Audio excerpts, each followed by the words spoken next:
ప్రజలందరూ తినేటువంటి ఆహారం ఎంత కల్తీ ఉంది అన్న విషయాన్ని ప్రతి ఒక్కరూ అర్థం చేసుకోవాలి అధ్యక్ష. సామాన్యుడు పోయి కాఫీ టీలు తాగుదామని టీ బంక్కి వెళ్తే అక్కడ వాళ్ళు తాగుతున్నది పాలు కలిపినటువంటి టీ కాదు, యూరియా అని అందరూ అర్థం చేసుకోవాలి. ఎందుకంటే ప్రజలందరూ తాగలిగిన పాలు మన దగ్గర ఉత్పత్తి లేదు అధ్యక్ష. ఆహారం మంచి ఆహారం తీసుకోవాలనే కాయగూరలు పళ్ళు తిందామని ఎవరన్నా అనుకుంటే అదంతా ఆక్సిడోసిన్ అధ్యక్ష, దాంతో పిల్లలు పుట్టరు అధ్యక్ష. పన్నీరు తిందామనుకుంటే స్టార్చ్ కాస్టిక్ సోడా ఉంది అధ్యక్ష, 83% షాంపూల్లో కల్తీ ఉంది అధ్యక్ష. చికెన్ ఫిష్ ప్రాన్స్ తిందామంటే అనబాలిక్ స్టెరాయిడ్స్ ఉంటున్నాయి అధ్యక్ష. హార్మోన్లన్నీ కూడా వచ్చి శరీరం కొల్లయ్యే పరిస్థితి. పోనీ పళ్ల రసాలన్నా తాగుదామంటే అవన్నీ సింథటిక్ కెమికల్స్ అధ్యక్ష. వంట నూనెలన్నీ కూడా మిషన్ ఆయిల్స్. ఇక మంచినీళ్ల సంగతి చెప్పనక్కర్లేదు అధ్యక్ష. 76% వాటర్ బాటిల్స్ ఏవైతే మనం తాగుతున్నామో వీటిలో అన్నింటిలో కూడా కల్తీ జరిగింది, బ్యాక్టీరియా ఉందని స్పష్టంగా కనిపిస్తుంది అధ్యక్ష. ఇక రెస్టారెంట్లో ఫాస్ట్ ఫుడ్ లో సామాన్యుడు శక్తి కోసం భోజనం చేయట్లేదు అధ్యక్ష, రోజు కాస్తంత విషం తింటున్నాడన్న విషయాన్ని మనమందరూ అర్థం చేసుకోవాల్సిన అవసరం అధ్యక్ష.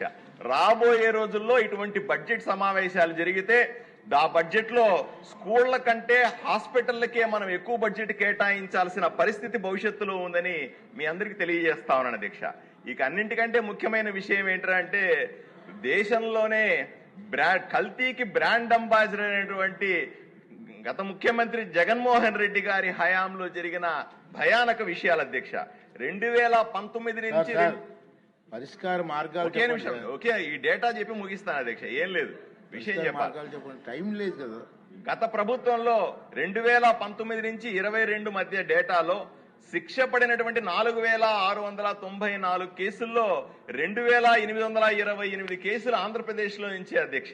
సుమారుగా ఆయన హయాంలో 14745 కేసులు ఆంధ్రప్రదేశ్ రిజిస్టర్ అయినాయంటే ఇవి దేశంలోనే అత్యధిక కేసులు, అత్యధికంగా కల్తీ జరిగినటువంటి ఆహార పదార్థాలు ఆంధ్రప్రదేశ్ లో ఉన్నాయని అధ్యక్ష.